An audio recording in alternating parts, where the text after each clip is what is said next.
नमस्कार दोस्तों, story audio book Mumbai channel में आपका स्वागत है। अगर आपको ये कहानी पसंद आती है तो चैनल को सब्सक्राइब करें। तो चलिए शुरू करते हैं। अब तक आप लोगों ने सुना कि हर्षद जिंदल की सिचुएशन क्रिटिकल थी, जिसे देखकर हर्षवर्धन रावत परेशान आवाज में मिस्टर बख्शी से पूछता है कि वह हर्षवर्धन को कब तक जिंदा रख सकता है। तो मिस्टर बख्शी गंभीर आवाज में बोले, मिस्टर रावत, ऑफिसर हर्षद का पहले ही काफी खून बह चुका है। इस हिसाब से हम उनको दवा देकर आधे दिन तक जिंदा रख सकते हैं, उससे ज्यादा हम उन्हें जिंदा नहीं रख पाएंगे। ये सुनकर हर्षवर्धन मिस्टर बख्शी की आंखों में देखते हुए बोला, ठीक है, तो उसे जिंदा रखो और ऑपरेशन की तैयारी करो। बाकी की जो भी चीज चाहिए वो मस रेशमा तैयार कर देगी। ये सुनकर रेशमा परेशान होकर हर्षवर्धन की ओर देखती है, जैसे पूछना चाहती हो, कहना क्या चाहते आप। उसकी बात समझकर हर्षवर्धन उसकी आंखों में देखते हुए बोला, डॉक्टर एना को लेने जा रहा हूं। वही अपने बॉस का जिक्र सुनकर रेशम की आंखों में चमक आ गया। इतनी परेशानी में होने की वजह से वह भूल ही गई थी कि उसकी दोस्त अनाया लीजेंडरी डॉक्टर एना है। उसके होते हुए कोई भी इंसान मर नहीं सकता, वह मेरे हुए को भी जिंदा करने की ताकत रखती है। तो उत्सुक आवाज में बोली, ठीक है, मैं कर दूंगी। वह वहां से निकलकर हर्षद जिंदल के कमरे की ओर चली गई।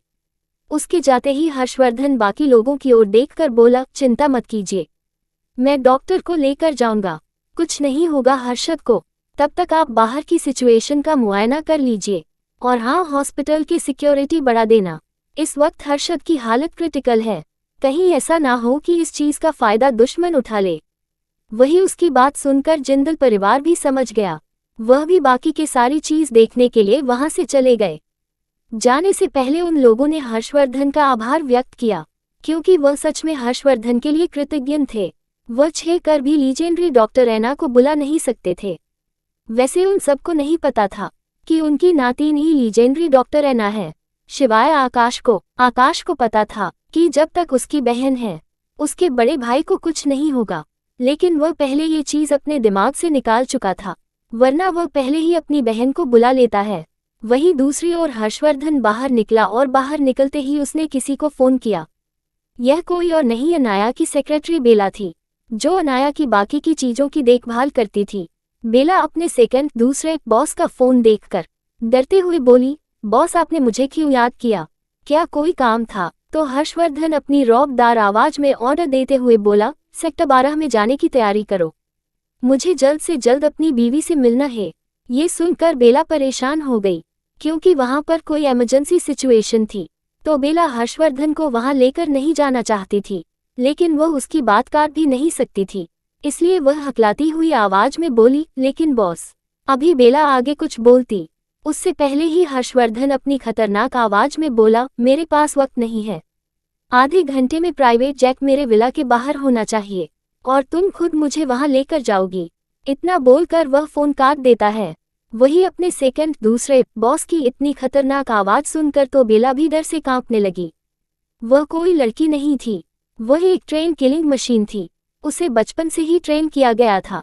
वह हत्यारे संगठन की साथ बड़ी हुई थी और उन लोगों को किसी भूखे भेड़िया की तरह ट्रेनिंग मिलती थी, जैसे वह कुछ महीनों के लिए दुनिया की सबसे खतरनाक जंगलों में फेंक दिए जाते थे, ताकि वह खुद को जिंदा रखने के लिए निर्दय बन सके और उनके अंदर की मासूमियत कहीं मसी जाएगी।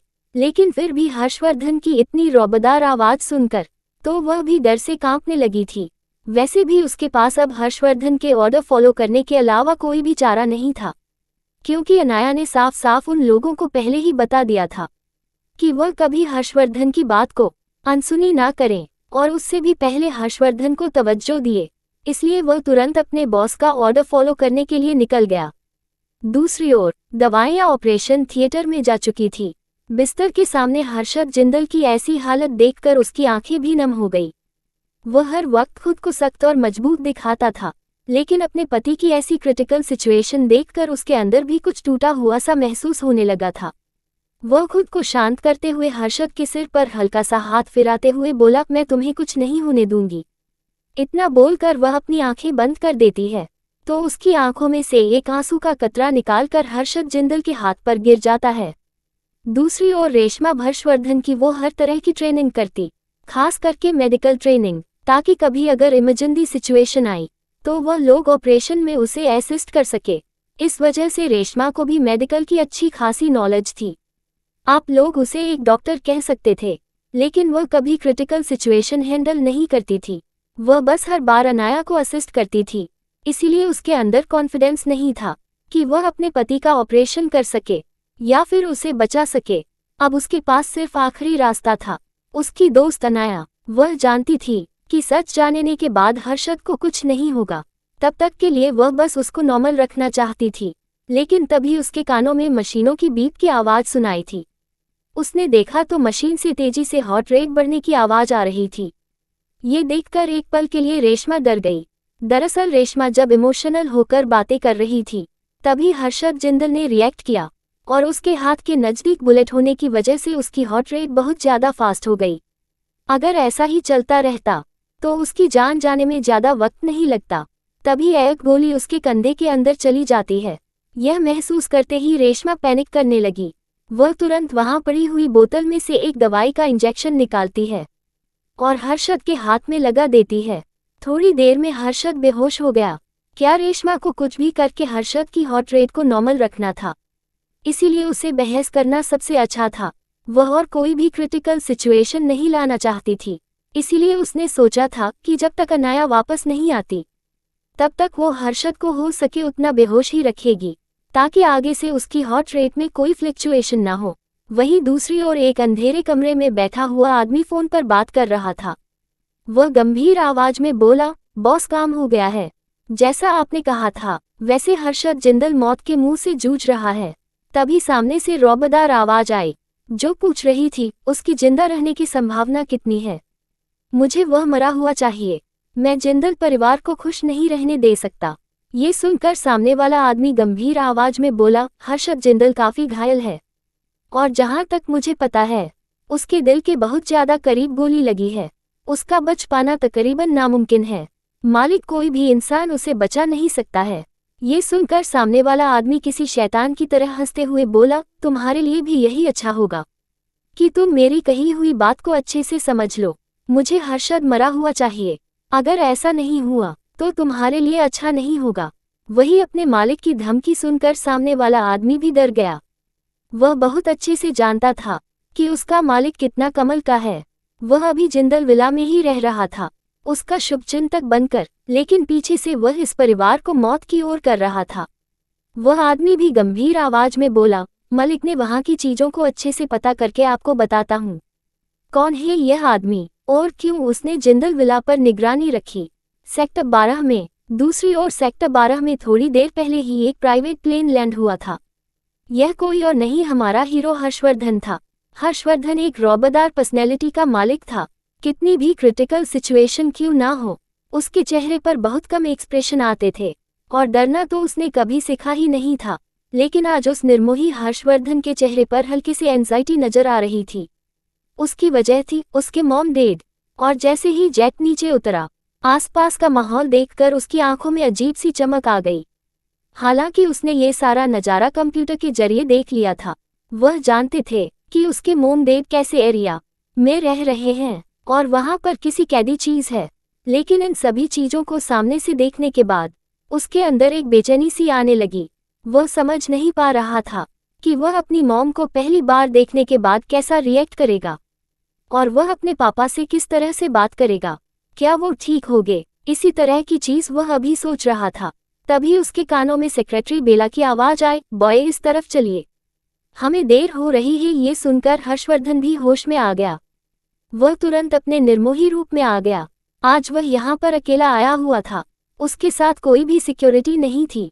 उसकी सबसे बड़ी वजह थी उसका अनाया पर खुद से भी ज्यादा यकीन था और यह अनाया की टेरिटरी थी और उसे पता था उसे यहाँ पर कोई नुकसान नहीं पहुँचा सकता। और दूसरी वजह थी दुनिया के लिए वह अभी भी रावत इंडस्ट्री में काम कर रहा है, ताकि किसी को इस बारे में पता ना चले कि वह रावत इंडस्ट्री से बाहर भी गया है और किसी की भी नजरें उस पर ना पड़े। उसके आसपास कुछ गार्ड भी चल रहे थे। जैसे ही वह चलकर अंदर गए, वहां का नजारा देखकर हर्षवर्धन को घर जैसी फीलिंग आई, क्योंकि यह बिल्कुल ऐसी फीलिंग दे रहा था जैसे बचपन में उसको अपने मॉम डैड के साथ रहते हुए महसूस होता था।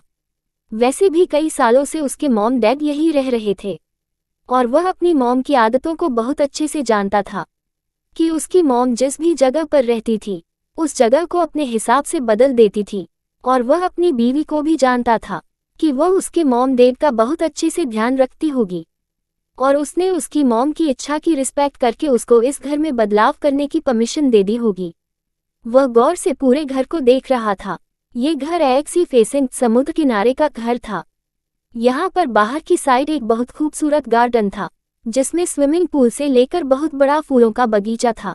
वहाँ पर बड़े बड़े और भी पेड़ लगे हुए थे और वहाँ से दूर दराज में समुद्र नजर आ रहा था।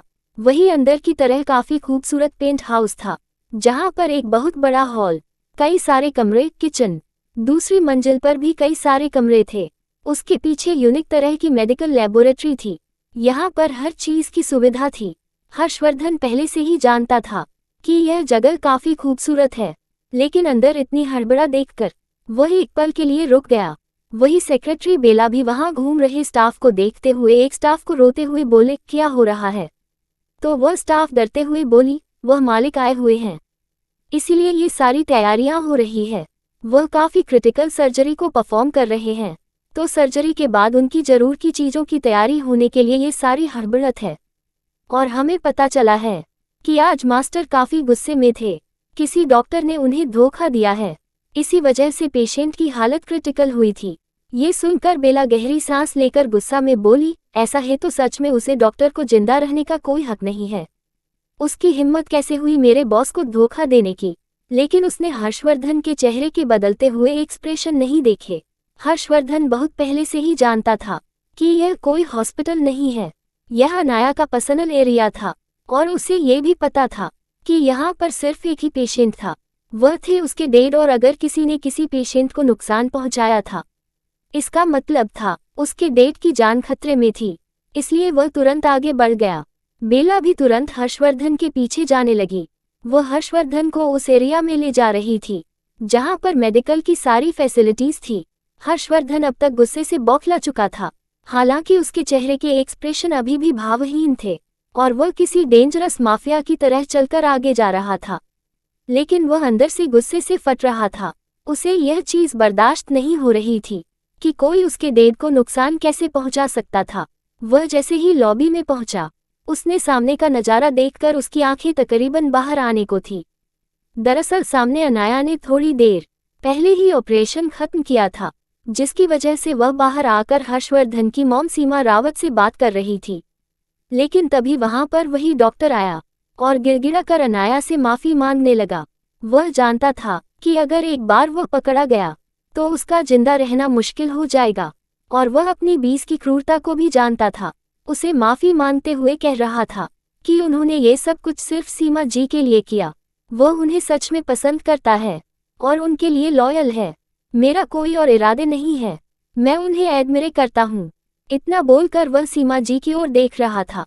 उसकी आंखों में एक अजीब सी जिद थी सीमा रावत को पाने की, जैसे वह उसके लिए ही बनी हो। वही उसका पागलपन, और उसकी बातें सुनकर अनाया की आंखें गुस्से से लाल हो गई। भला कौन सी बेटी यह बर्दाश्त कर पाती कि उसकी माँ पर कोई और आदमी नजर गड़ाए बैठा है? अनाया उस अपनी आंखें छोटी करके बोली, तुम्हारी हिम्मत कैसे हुई ये कहने की? लेकिन वह डॉक्टर अभी भी एक ही बात दोहरा रहा था, मुझे माफ कर दीजिए, मेरी कोई गलती नहीं है। मैं सच में सीमा जी को पसंद करता हूँ और मैं काफी सालों से उनकी देखभाल कर रहा हूँ। मुझसे ज्यादा उनके लिए कोई भी इंसान सही नहीं है। आप मुझे समझ क्यों नहीं रही है?